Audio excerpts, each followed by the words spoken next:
आलिया संसारा उठावे ग करा, आलिया संसारा उठावे ग करा, आलिया संसारा उठावे ग करा, आलिया संसारा उठावे ग करा, शरण जाऊ दारा पांडुरंगा, शरण जाऊ दारा पांडुरंगा, शरण जाऊ दारा पांडुरंगा. देह हे काळाचे धन कुबेराचे, देह हे काळाचे धन कुबेराचे, देह हे काळाचे धन कुबेराचे, देह हे काळाचे धन कुबेराचे. येथे मनुष्याचे काय आहे, येथे मनुष्याचे काय आहे, येथे मनुष्याचे काय आहे. देता देव विता निता नेव विता, देता देव विता नेता नेव विता, देता देव विता निता नेव विता, देता देव विता नेता नेव विता. येथे याची सत्ता काय आहे, येथे याची सत्ता काय आहे, येथे याची सत्ता काय आहे. देह हे काळाचे धन कुबेराचे, देह हे काळाचे धन कुबेराचे, येथे मनुष्याचे काय आहे, येथे मनुष्याचे काय आहे, येथे मनुष्याचे काय आहे. निमित्ताचा धनी केलासे प्राणी, निमित्ताचा धनी केलाचे प्राणी, निमित्ताचा धनी केलासे प्राणी, निमित्ताचा धनी केलाचे प्राणी. तुका म्हणे म्हणून व्यर्थ गेला, तुका म्हणे म्हणून व्यर्थ गेला, तुका म्हणे म्हणून व्यर्थ गेला. देह काळाचे धन कुबेराचे, धन कुबेराचे, काळाचे धन कुबेराचे, काळाचे धन कुबेराचे. तेथे मनुष्याचे काय आहे, ते मनुष्याचे काय आहे, ते मनुष्याचे काय आहे. रखुमाई, रखुमाई, रखुमाई, रखुमाई, रखुमाई, रखुमाई.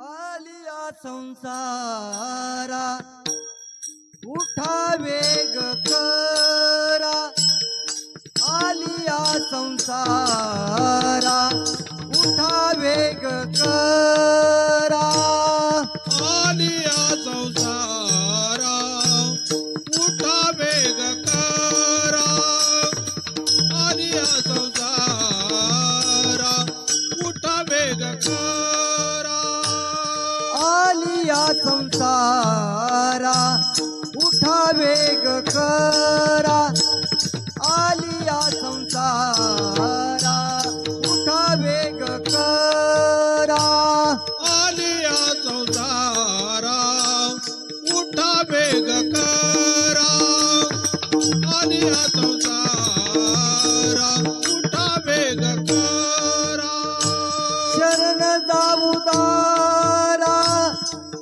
पांडुरंगा शरण जाऊ दारा पांडुरंगा देह काळाचे धन कुबेराचे देह काळाचे धन कुबेराचे कर्णाच्या उदार पांडुरंग कर्णाच्या उदार पांडुरंग ते काळाचे धन कुबेराचे ते काळाचे धन कुबेरा आलिया संसारा उठा वेग करा आलिया संसारा उठा वेग करा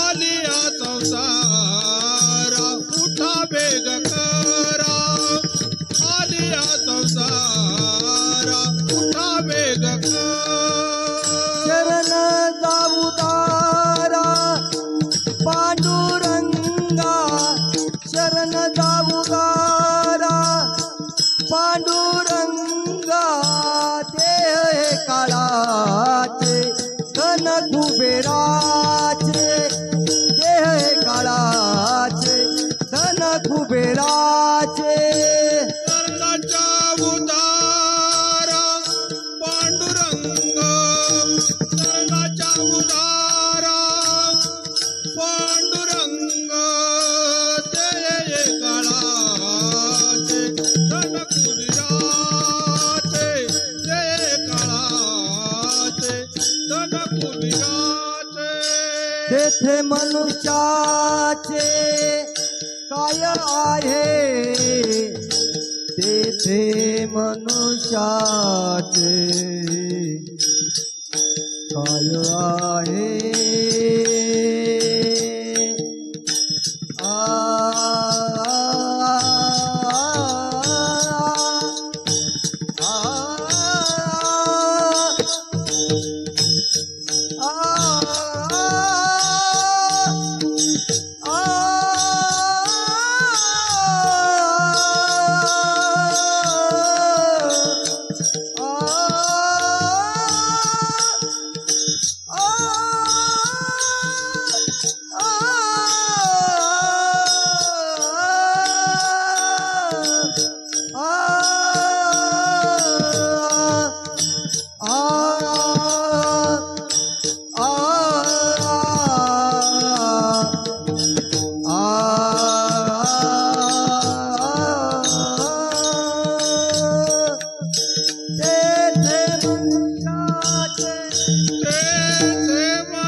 विठ्ठल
धन कुबेराचे येथे मनुष्याचे काय आहे.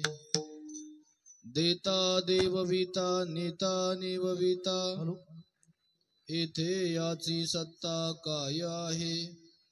देह हे काळाचे धन कुबेराचे येथे मनुष्याचे काय आहे. निमित्याचा धनी केला असे प्राणी तुका प्रसन्नं प्रपन्नारतिहं देवदेवं परब्रह्मलिंगं भजे पांडुरंगं. पांडुरंगा करो प्रथम नमन,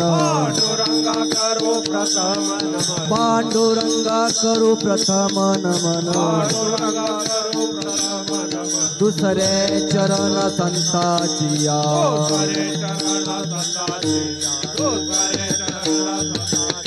त्यांच्या कृपादाने खतेचा विस्तारो,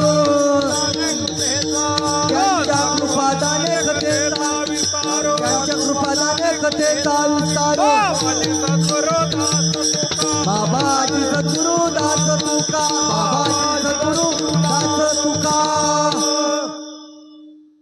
पांडुरंगा करू प्रथम नमन, दुसरे चरणा संतांचिया, त्यांच्या कृपादाने कथेचा विस्तारू.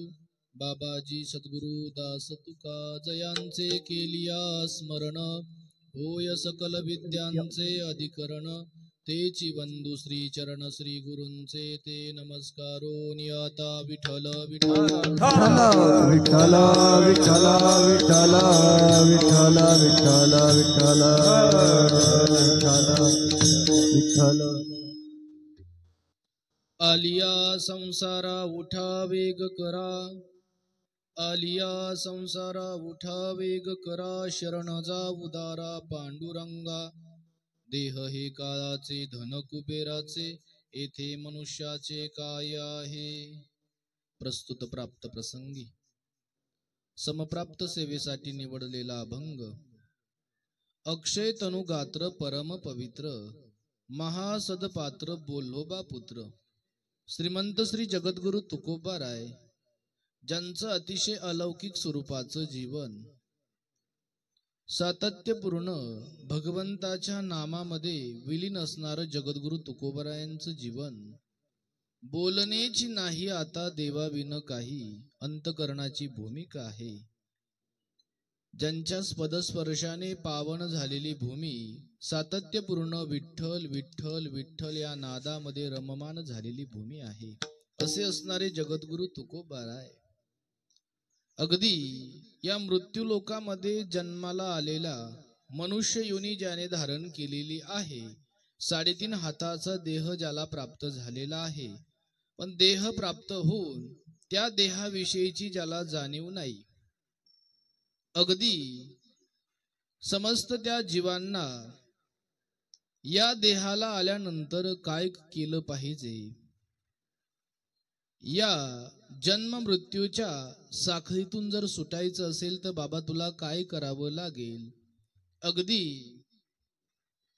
जीवाचा उद्धार ज्या तत्वामध्ये भरलेला आहे, या कलियुगामध्ये कोणती देवता आहे ज्या देवतेची शरणागती केल्यानंतर साक्षात तू त्या देवतेपर्यंत पोहोचवशील, अशा प्रकारे दिव्य स्वरूपाचा उपदेश या अभंगामध्ये आहेत. विठ्ठल विठ्ठल विठ्ठल विठ्ठल विठ्ठल. अभंगाचा अगदी शब्दशः अर्थ मी तुम्हाला सांगतो, लक्षपूर्वक ऐका, फक्त पहा. जगद्गुरु तुकोबाराय पवित्र पावन अशा श्री क्षेत्र देहू या नगरीमध्ये वास्तव्याला असायचे.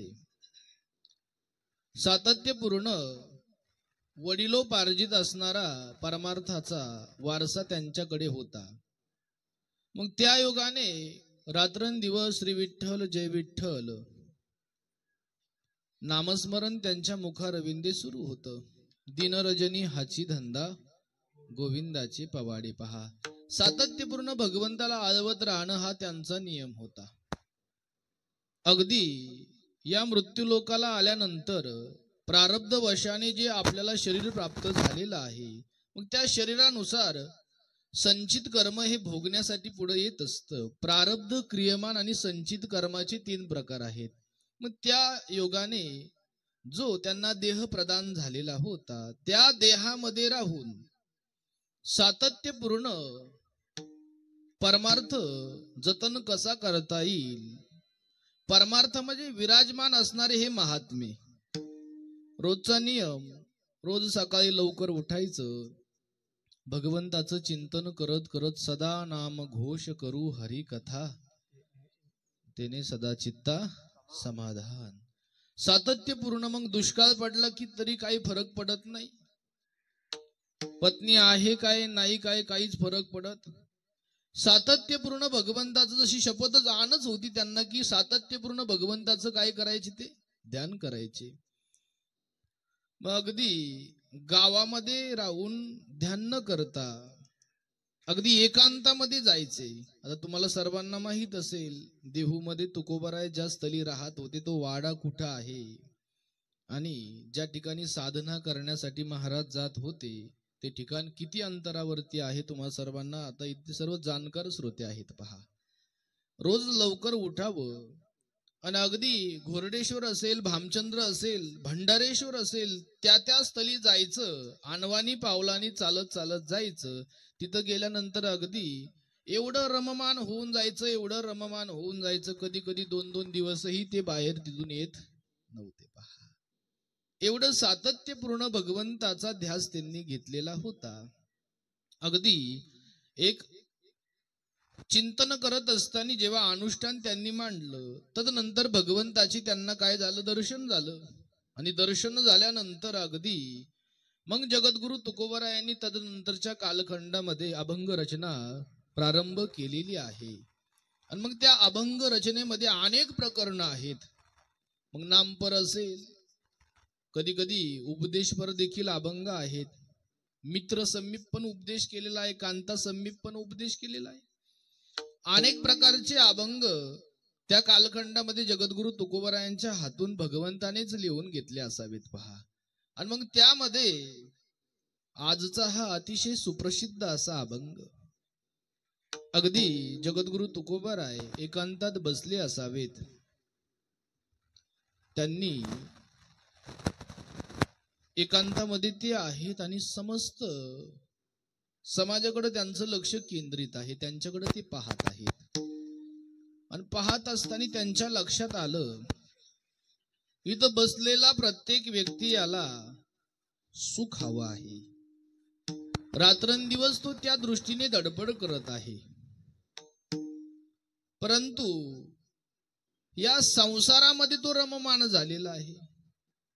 आता संतांना माहित आहे की देवाचाही संसार झालेला नाही, मग यांचा कसा होईल? संतांना माहित होतं. मग त्यांनी बघितलं त्यांच्याकडे, अगदी ते रममाण झालेले होते, सातत्यपूर्ण. डोळ्याने हे पाहिलं म्हणजे सुख होईल, ते पाहिलं म्हणजे सुख होईल, पण डोळ्याने मरेपर्यंत सुख दिलं. कानाने हे ऐकलं म्हणजे सुख होईल, ते ऐकलं म्हणजे सुख होईल, पण कानाने मरेपर्यंत सुख दिलं. जिव्हेनेही तेच केलं. म्हणजे पंच इंद्रियाच्या विषयामध्ये रममाण झालेले जीव त्यांनी पाहिले. आणि मग साहजिकच आहे, ते अंतकरण सर्वसामान्य थोडं. ते अंतकरण म्हणजे साधूचं अंतकरण आहे. आणि साधूच्या अंतकरणामध्ये जगत कल्याणाची भावना असते. पहा, अगदी त्यांच्या लक्षात आलं, या सुखामध्ये हे जे रममान होत आहे आणि यांचा काळ तर डोक्यावरती आलेला आहे, कधी उचलून घेऊन जाईन भरोसाच नाही ना. अगदी त्यांच्याकडे पाहत असताना त्यामध्ये आणखी पण असं झालं, काही मंडळी पामर होते, काही विषयी होते, काही जिज्ञासू होते, काही मुक्ततेकडे पण चाललेले होते. पहा, असे प्रकार आहेत. पहा, मग यातील जे पामर मंडळी होते, जे थोडे बहुत विषयी होते, त्यांना देखील पामर त्यांनी बनवलं. म्हणजे थोडक्यात पहिला वर्ग असतो पामरांचा. पामर म्हणजे देवाला मानत नाही, शास्त्राला मानत नाही, मी जे सांगतो हे अजिबात पटत नाही, त्याला काय म्हणायचं? पामर. मग या वर्गामध्ये जास्त संख्या. दुसरा आहे विषयी, परमार्थ करतो पण कशासाठी? काहीतरी मिळावं म्हणून करतो. हे केलं म्हणजे मला हे मिळणार आहे, ही भावना अंतकरणात अगोदरच आहे, त्याला म्हणतात विषयी. मग विषयी मनुष्य पूर्वीच्या कालखंडामध्ये यज्ञाधिक कर्म करायचे आणि स्वर्गात जाण्याची इच्छा करायची. यज्ञाधिक कर्म करून कुठं जाता येत असतं? स्वर्गाधिकांमध्ये जाता येत असतं. त्यांची इच्छा तिथं जाण्याची असायची. मग त्यांनीही आपापले दुकानं मांडलेच होते. म्हणून तर अनेक नका काही गाबाळाच्या बरी पडो येथे थोडी नागवन, त्यांचे अनेक दुकानं होते. पहा, मग यातले काहींना परमार्थ करावं असं वाटलं. त्यांना वाटलं दुसऱ्याकडून थोडं बहुत मार्गदर्शन घ्यावं म्हणजे परमार्थ आम्हाला समजेल. म्हणजे त्यांच्याकडे गेले, त्यांनी पूर्णतः काय करून टाकलं? त्यांचा बुद्धिभेद करून टाकला. तेही देवाकडे जात नाही. अगदी अशा प्रकारे विषयी देखील देवाकडे जात नाही. हल्लीच्या कालखंडामध्ये जर आपण बघायचं झालं ना, तर काय झालंय, हल्लीच्या कालखंडामध्ये विषयी या वर्गामध्ये संख्या वाढत चालली. सकाम भक्ती, हे करा म्हणजे हे प्राप्त होईल, ते करा म्हणजे ते प्राप्त होईल. मी तर असं सांगतो बाबांनो, तुम्हाला जे शरीर मिळालेलं आहे ना, या शरीराचं प्रारब्ध अगोदरच निश्चित आहे. तुम्हाला एखाद्याने कोट्यावधी संपत्ती जरी दिली, जर ती तुमच्या नशिबात नसेल तर ती राहणार, अजिबात राहणार नाही. पहा, मी अगदी सांगत असतो, आमच्या भगवान शिवजीचं मंदिर आहे. एक शिवजीचा उपासक होता, सातत्यपूर्ण उपासना करायचा भगवान शंकराची. तो दोघच पती पत्नी राहत होते. एक दिवस श्रावण कालखंड चालू होता, चौथा तिसरा सोमवार होता. गेला भल्या पहाटी उठून गेला, साधना करू लागला. आणि मग साधना करत असताना काय झालं, भगवान शिवजीचं दर्शन झालं त्याला. भगवान शिवजी म्हणे, बोल भक्ता, तुझ्यावर प्रसन्न आहे, काय हवंय तुला? आता तो थोडासा दीडशाना होता. म्हटलं, देवा तुला माहित नाही का, आता मला प्रसन्न झालं हे खरं आहे, पण ती घरी विचारावं लागेल ना, काय कमी घरात.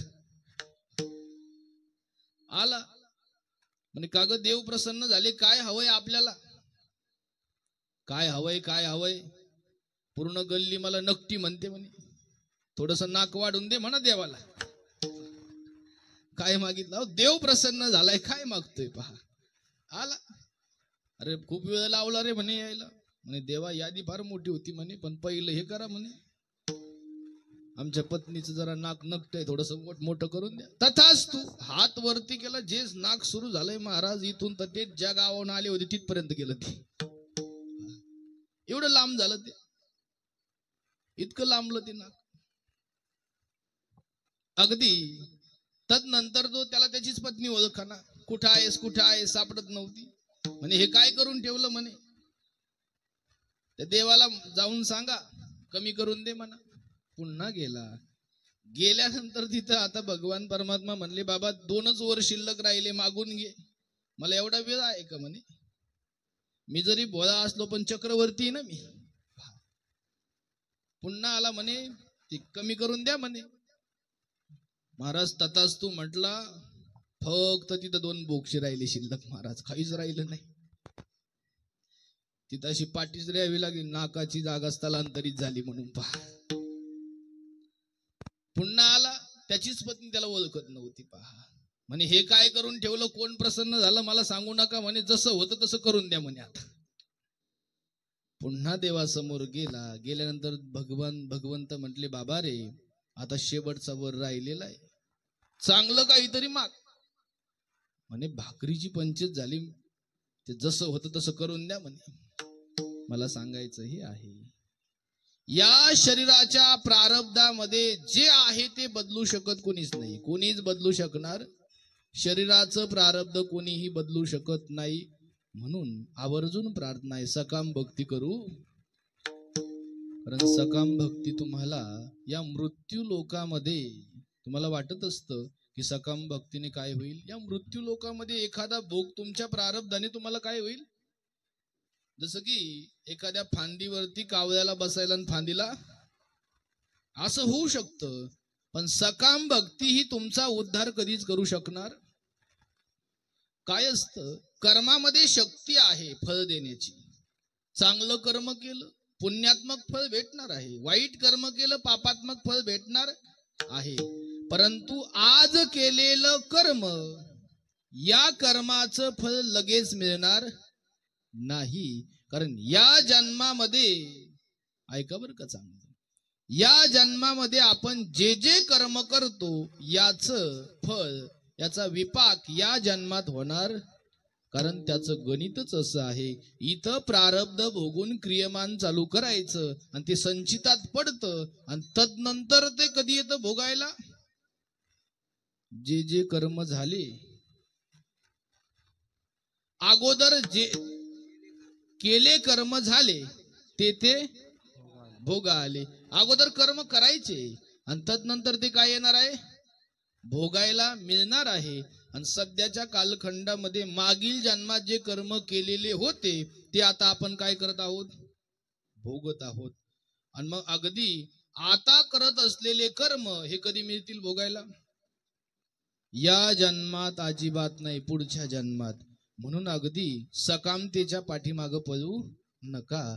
त्याही कालखंडामध्ये अनेक मंडळी सकाम भक्ती करत होते.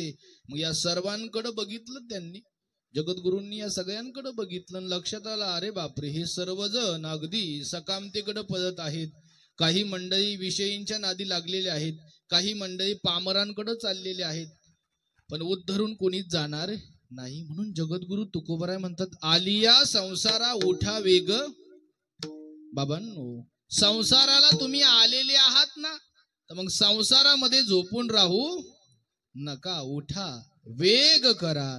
कारण तुमच्याकडे वेळ जास्त आहे की कमी हो, फार कमी वेळ आहे. मी नेहमी सांगत असतो, 100 वर्षातील 50 वर्ष झोपेत निघून जातात, 50 वर्षातील 20 वर्ष बालपणात खर्च होतात. किती राहिले खाली, 30 वर्ष. 30 वर्षातील 10 वर्ष म्हातारपणात धरा, किती राहिले खाली, 20 वर्षाचं आपल्याला आयुष्य आहे. म्हणून उठा वेग करा आणि शरण जा उदारा. मोठ्याने बोला, माझं पाठ नाही ते काय पुढे, शरण जा उदारा, मोठ्यानी, शरण जा उदारा.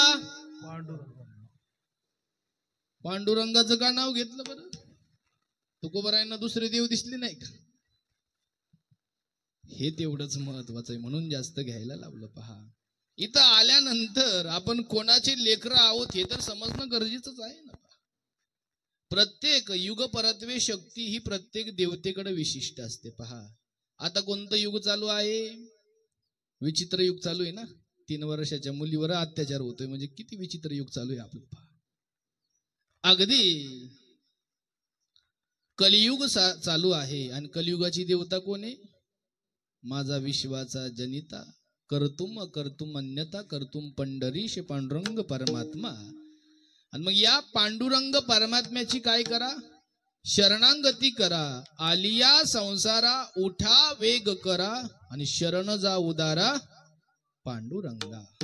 कारण बाबांनो, देह हे काळाचे, काळ कधी खाईल सांगता येणार नाही. देह हे काळाचे. धन म्हणून कुबेरकडे जाते का जास्त लोक,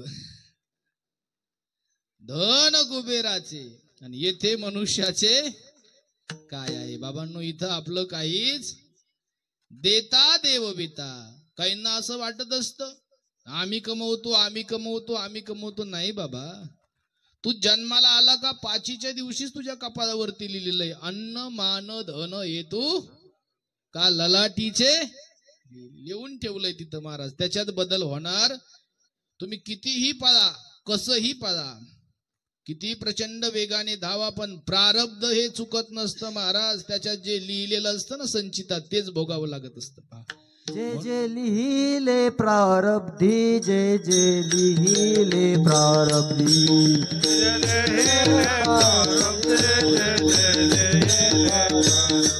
तेना कर्म चुके कधी, तेना कर्म चुके कधी.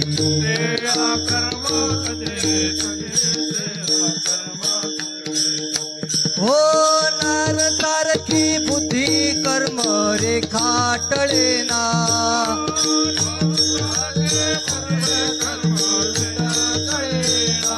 हो नर सारखी बुद्धी कर्म रेखाटळेना.